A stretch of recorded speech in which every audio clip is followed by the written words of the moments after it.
May 1940. German forces control most of Europe. Poland crushed in weeks. France defeated in 40 days. The British army driven into the sea at Dunkirk. Germany is unstoppable. 5 years later, Berlin is in ruins. The German army has ceased to exist. The leadership is dead. The country is divided and occupied. What happened between those two moments? This wasn't bad luck. It wasn't superior enemy tactics.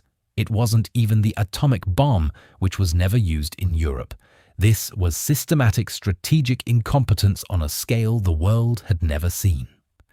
Between 1940 and 1945, a series of decisions, each one worse than the last, turned inevitable victory into catastrophic defeat. Today, I'm going to show you exactly how the most powerful military machine in history destroyed itself. Not through battlefield defeats, but through 10 strategic blunders so profound that defeat became mathematically inevitable.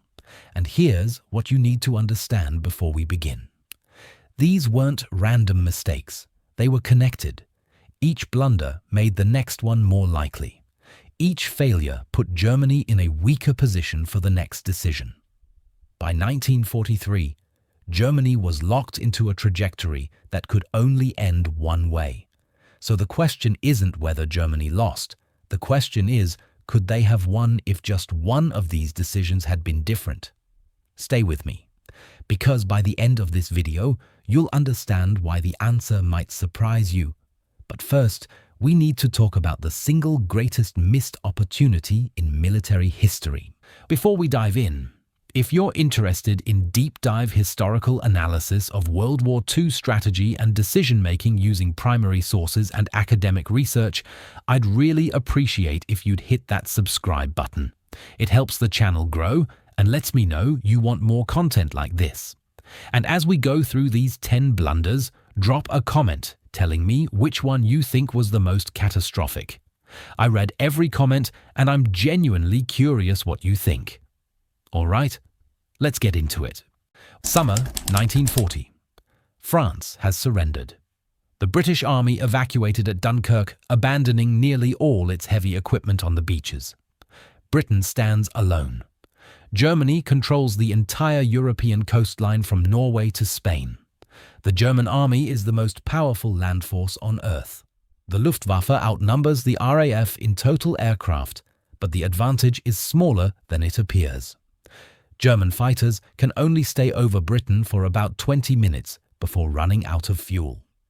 And British factories are producing new fighters faster than Germany can destroy them. This is the moment.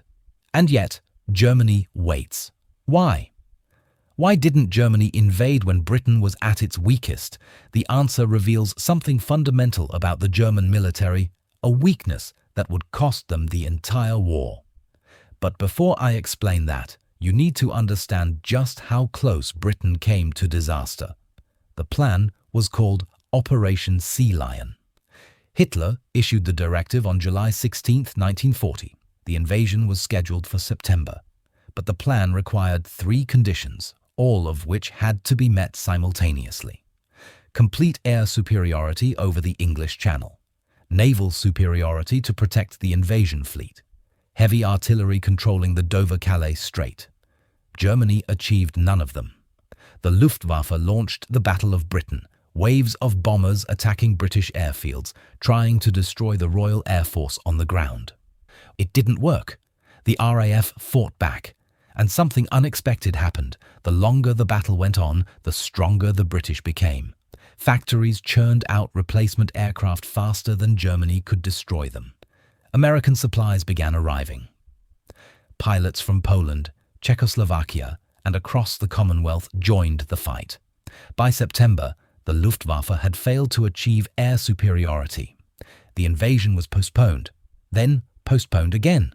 And then Germany made a decision that changed everything. They gave up. Not officially. The invasion was never formally cancelled. But by late 1940, German leadership had moved on to other plans. Here's what most people don't understand about this decision. The problem wasn't that Germany tried to invade and failed. The problem was that Germany's military system, the army, navy, and air force, couldn't even agree on how to invade in the first place. The Kriegsmarine, Germany's navy, was a continental force designed for coastal defense. It had no experience with large-scale amphibious operations. Their invasion fleet was a collection of river barges, tugboats, and converted merchant ships. The Luftwaffe, the army, and the navy were essentially planning 3 different invasions. They couldn't coordinate, they didn't have the equipment, and they fundamentally didn't understand the kind of operation they were attempting. So Britain survived, and that single fact guaranteed Germany would lose the war. Because every month Britain remained in the fight, 3 things happened. American supplies poured into British ports. British factories increased production. Britain became a permanent base for future Allied operations. When D-Day came in 1944, it launched from Britain. When American bombers began destroying German cities in 1943, they flew from British airfields. When Germany needed to defend France, it was because Britain provided the springboard for invasion. But Germany's leadership wasn't thinking about any of that in summer 1940, because they were about to make a decision that was even worse, a decision so catastrophic that it would define the entire rest of the war, a decision to invade the largest country on earth while still fighting Britain. That decision was Operation Barbarossa, June 22nd, 1941. At 3:15 in the morning, over 3 million German troops crossed the Soviet border in the largest military invasion in human history. The German High Command estimates the war will be over in 6 to 8 weeks. Hitler himself says, "All we've got to do is kick in the door and the whole rotten structure will come crashing down." They were wrong. Catastrophically, historically, civilization-changingly wrong. But here's what you need to understand. This wasn't just a military mistake. This was the moment where political ideology completely overrode strategic reality. And the evidence for that is in the invasion plan itself. Let me walk you through the German plan. The German General Staff calculated correctly that the Soviet Union had massive reserves of manpower. Their estimate was the Soviets could mobilize about 2 million reserve troops over 6 months. The actual number? 4 million in 10 days. They were off by a factor of 12. But here's what's even more remarkable. German logistics officers warned that their supply lines couldn't sustain an invasion deeper than 300 miles. The distance from the German border to Moscow? Over 600 miles. Professional military planners looked at these numbers and said, "This is impossible." The invasion proceeded anyway. Why? Because the entire plan was based on an ideological assumption that the Soviet state was a rotten structure that would collapse under pressure, that the Slavic population was inferior, that Soviet leadership was incompetent. None of those things were true. The invasion began in June. By December, German forces were outside Moscow, freezing, undersupplied, and exhausted. The quick victory never came. The Soviet government didn't collapse. Stalin didn't flee. Instead, Soviet forces counterattacked, and now Germany was fighting on 2 fronts. Britain to the west, the Soviet Union to the east. Every strategic principle in military history says you don't do that. You don't open a second front before finishing the first. But Germany did it anyway. And then, 5 months later, they did something even more inexplicable. Remember how I said Germany was fighting on 2 fronts? By December 1941, they were about to be fighting on 3. Because on December 11th, 1941, Germany did something that military historians still struggle to explain. They declared war on the United States of America, voluntarily. Now, you might be thinking, wait, didn't Japan attack Pearl Harbor? Wasn't Germany obligated to help? No. And the reason why reveals one of the greatest intelligence failures in military history. Let me show you exactly what happened. December 7th, 1941. Japan attacks Pearl Harbor. The United States declares war on Japan the next day. Germany's treaty with Japan, the Tripartite Pact, was a defensive alliance. Article 3 stated that Germany was obligated to help if Japan was attacked. Japan was the aggressor. Germany had a legal way out. 4 days later, on December 11th, Germany declared war on the United States anyway. Let me be very clear about what this meant. The United States had the largest industrial economy in the world. American factories could outproduce Germany by a factor of 3 or 4 to 1. Germany had no way to attack the American mainland. No navy that could cross the Atlantic. No air force with the range to bomb American cities. No army that could land troops in North America.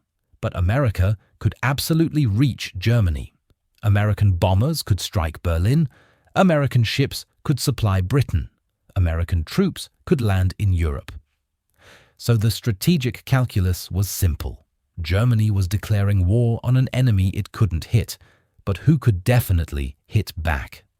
Why would any military leadership do that? Here's what German leadership didn't know. 9 months earlier, in March 1941, before Pearl Harbor, the United States and Britain had held secret military talks in Washington. They were called the ABC-1 conferences, and they had agreed on a plan. If the United States entered the war, its primary strategic objective would be the early defeat of Germany. Europe first. Germany as the main target. The full weight of American industrial power focused on destroying the German military. This wasn't a contingency plan. This was a signed, agreed-upon strategic framework. When Germany declared war in December, they didn't just bring America into the conflict, they activated a pre-existing Allied plan that had been designed specifically to destroy them. Within hours of Germany's declaration, the United States Congress met. The Senate vote to declare war on Germany. 88-0. The House of Representatives, 393-0. Not a single dissenting vote. Germany's declaration had done something the American government couldn't do on its own. It had unified the entire country behind the war effort instantly. So now Germany was fighting Britain, the Soviet Union, and the United States, and the Soviet front was about to reveal another catastrophic miscalculation. Because while Germany was declaring war on new enemies, something was happening deep in the Soviet interior. Something that German intelligence said was impossible. Let me tell you a story that most history books skip over. Because this story explains why Germany lost the Eastern Front before a single decisive battle was even fought. This is the story of the greatest industrial feat in human history. In summer 1941, as German forces advanced into Soviet territory, Soviet workers began disassembling entire factories. Not just the equipment, the entire factory. Buildings, machinery, workers, engineers, records, everything. And they moved them. Hundreds of miles, sometimes thousands. Let me give you a specific example. The T-34 tank factory in Kharkov. This facility produced the Soviet Union's most effective tank, the T-34. The Germans were advancing toward the city. Soviet planners made a decision. Move the entire factory. They disassembled it, loaded it onto trains, and moved it 2,000 kilometers east to the Ural Mountains, beyond the reach of German bombers. Not just the machinery. 30,000 workers. 10,000 machine tools. The chief designer, Alexander Morozov, personally supervised the relocation. They did this while German forces were fighting their way towards the city. Here's another one. The Chelyabinsk Steel Works. Critical for tank production. Workers were given 75 days to relocate and rebuild the facility. They completed it in 56 days. Think about what that means. They disassembled a steel mill, moved it across a country the size of a continent, and rebuilt it in less than 2 months, working around the clock, living in tents, on frozen ground in a Siberian winter. They laid new railway tracks, reassembled 18 machine shops, connected compressed air systems, all while temperatures dropped below freezing. By late 1941, these relocated factories were producing tanks, aircraft, and ammunition. And the production numbers are staggering. In 1942, the Soviet Union produced 24,851 tanks. Germany produced 5,452. That's not a typo. The Soviets built almost 5 tanks for every one German tank. Soviet aircraft production, double the German rate. Artillery favored the Soviets. Small arms favored the Soviets. Ammunition favored the Soviets. German forces were destroying Soviet equipment on the battlefield faster than Germany could replace its own losses. Meanwhile, Soviet production kept increasing, and here's something American intelligence noticed that German intelligence missed.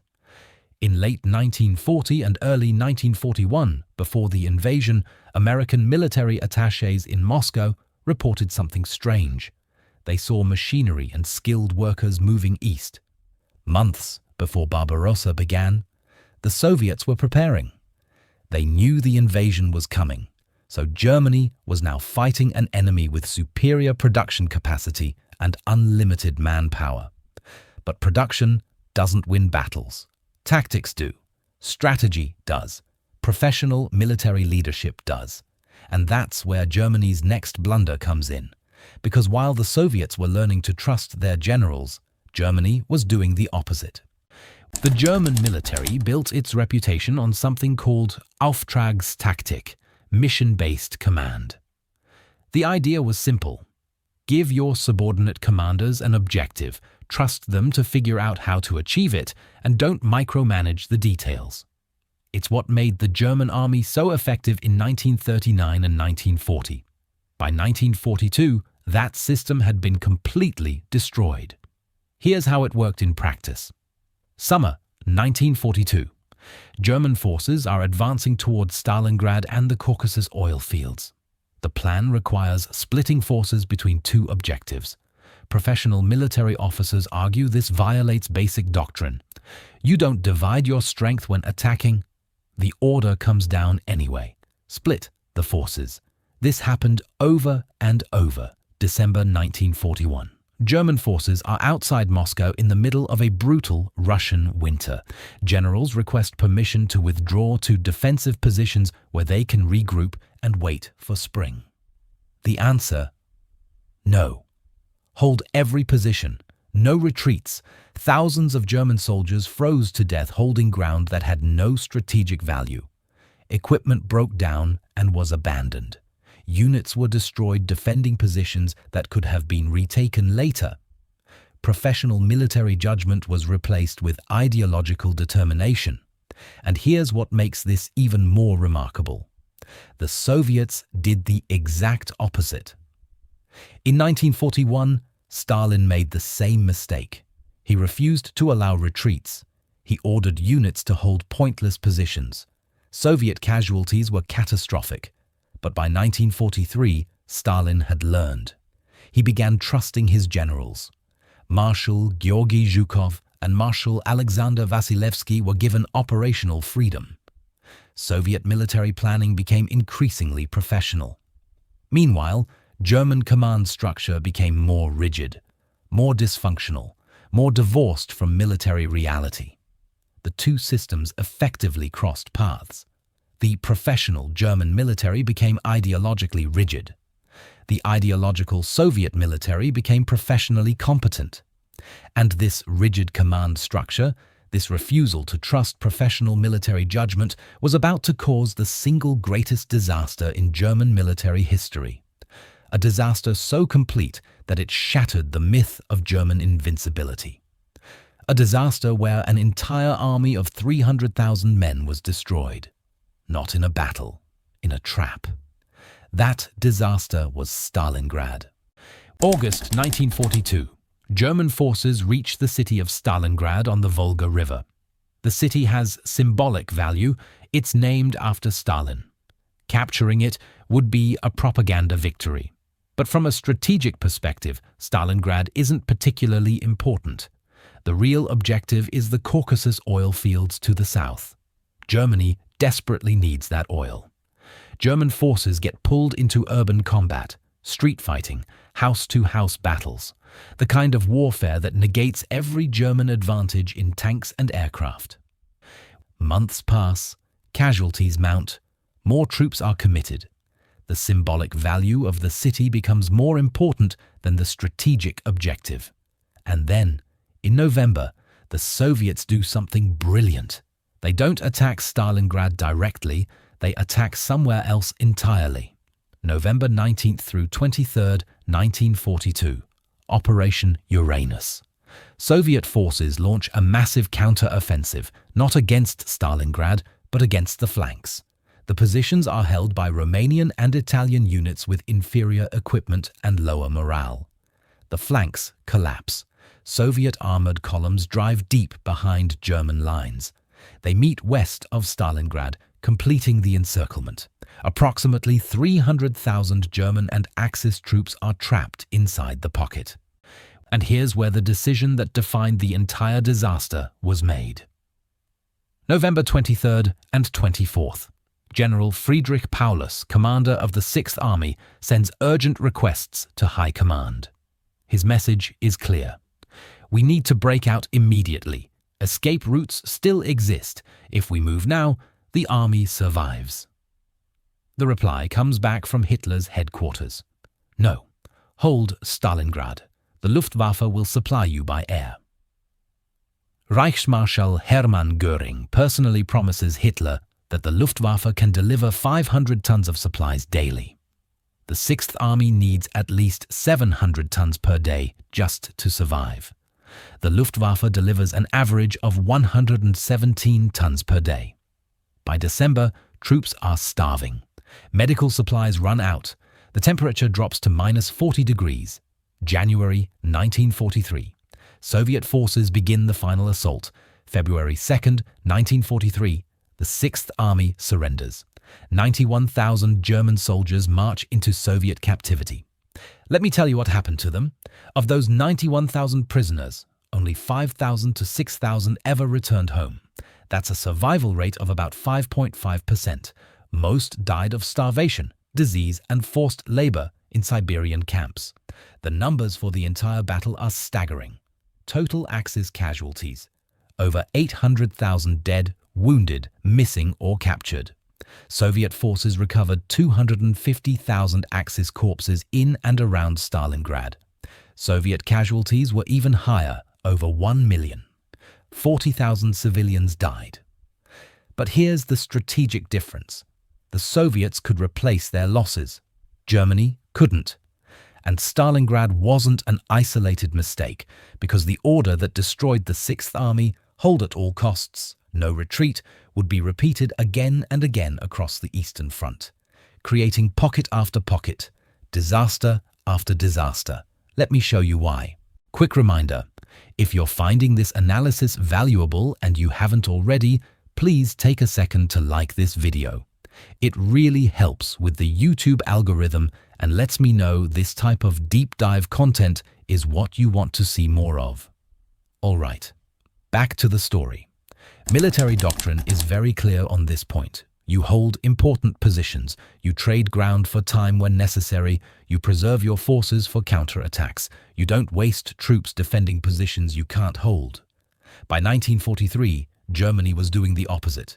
Korsun, January through February 1944. German forces encircled, 60,000 troops trapped, same pattern as Stalingrad.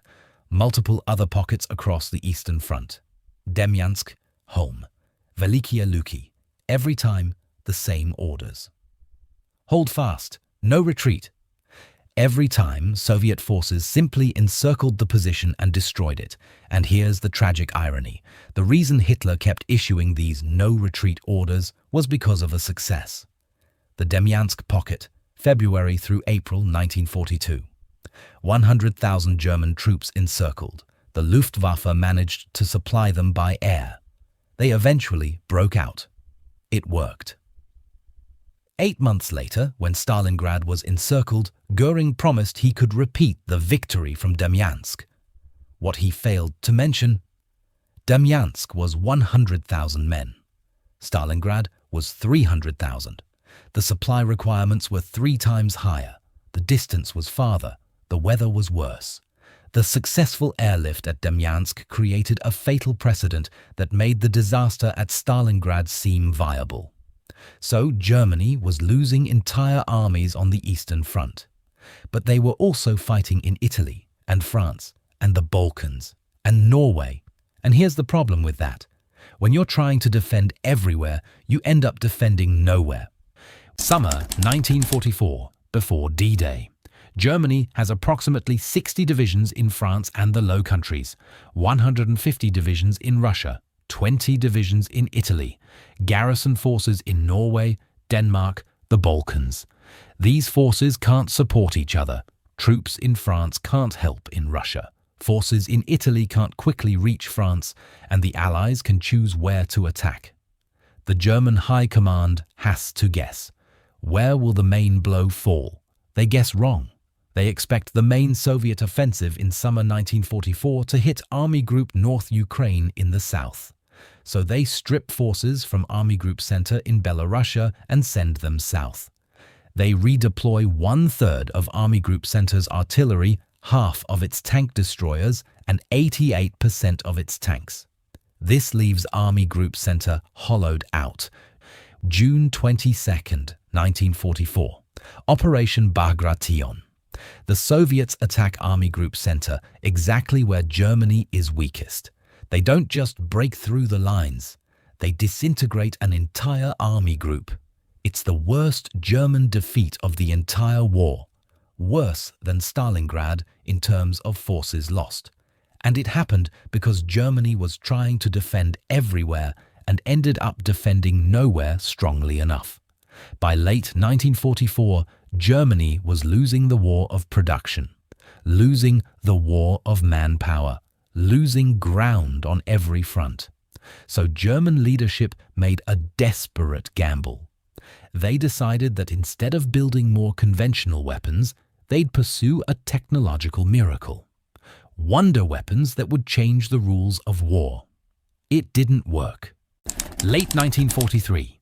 German engineers are developing revolutionary technologies, jet aircraft, ballistic missiles, new tank designs.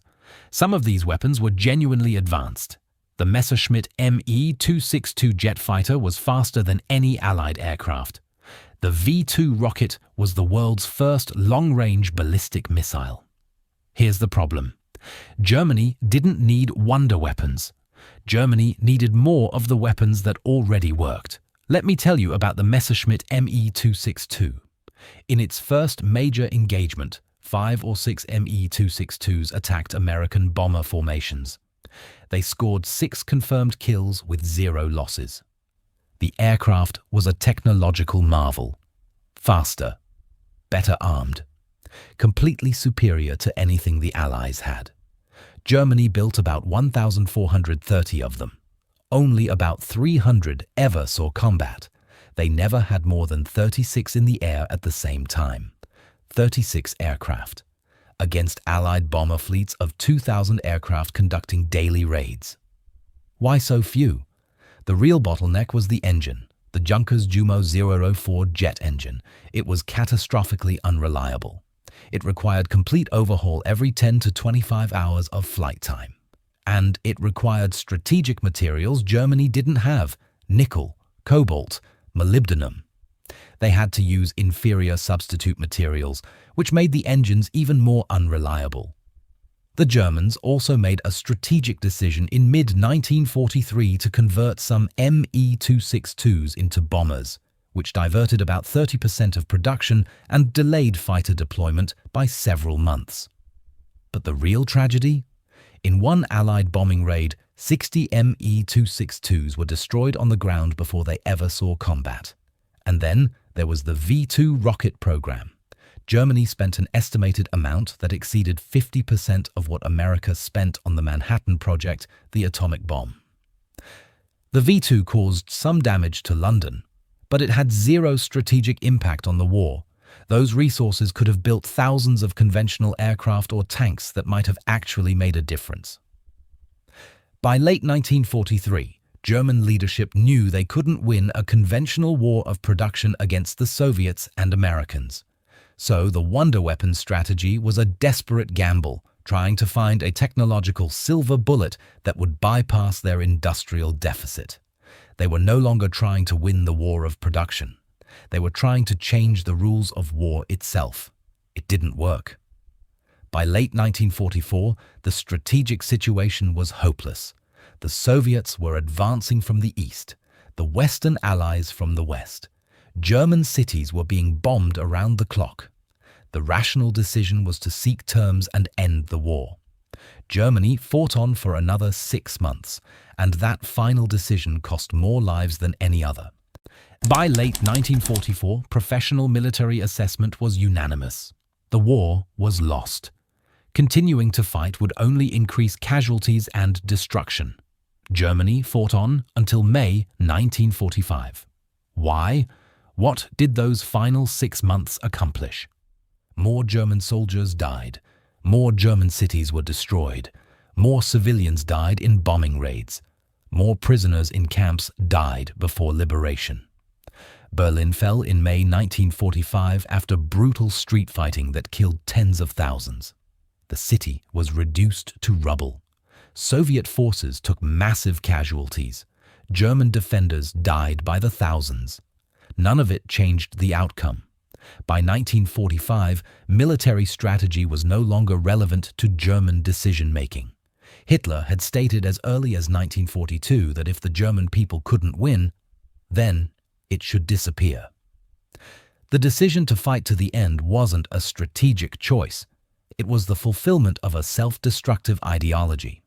The regime's goal was no longer victory. It was Götterdämmerung, the twilight of the gods, an apocalyptic end designed to pull the entire nation down with it. So those are the 10 blunders. Number 1, not invading Britain, giving Britain time to become a permanent Allied base. Number 2, invading the Soviet Union before defeating Britain, opening an unwinnable two-front war. Number 3, declaring war on the United States, adding a third enemy with unlimited industrial capacity. Number 4, underestimating Soviet industrial production, assuming it would collapse when it actually increased. Number 5, micromanaging generals, replacing professional military judgment with ideological determination. Number 6, Stalingrad, losing an entire army for symbolic rather than strategic value. Number 7, refusing strategic retreats, sacrificing units to hold worthless ground. Number 8, dispersing forces across multiple fronts, defending nowhere strongly enough.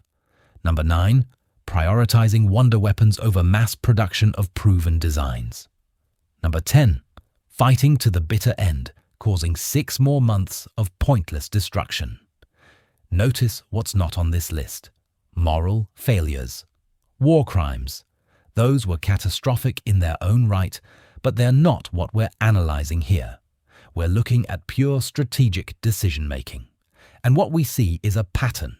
Each mistake made the next one more likely. Each failure put Germany in a weaker position. By 1943, Germany was locked into a trajectory that could only end in defeat. So could Germany have won with different strategic choices? Most military historians say no. The combined industrial power of Britain, the Soviet Union, and the United States was simply too great.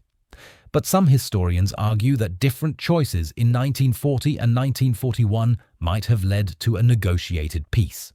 If Britain had been invaded successfully in 1940, if Germany hadn't attacked the Soviet Union in 1941, if the war had remained limited to Western Europe, we'll never know.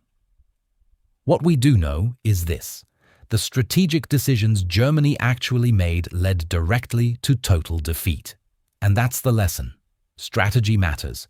Professional military judgment matters. Knowing when you're beaten matters.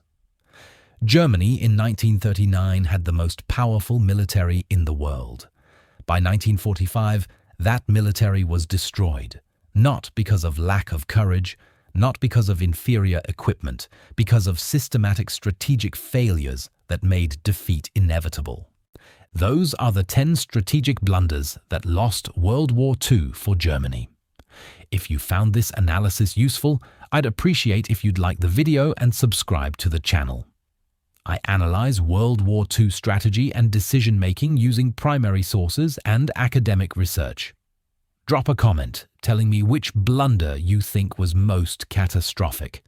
Was it invading the Soviet Union? Declaring war on America? Stalingrad? And here's a question. If you could change just one of these decisions, which one would have the biggest impact on the outcome? Let me know in the comments. Thanks for watching, and I'll see you in the next video.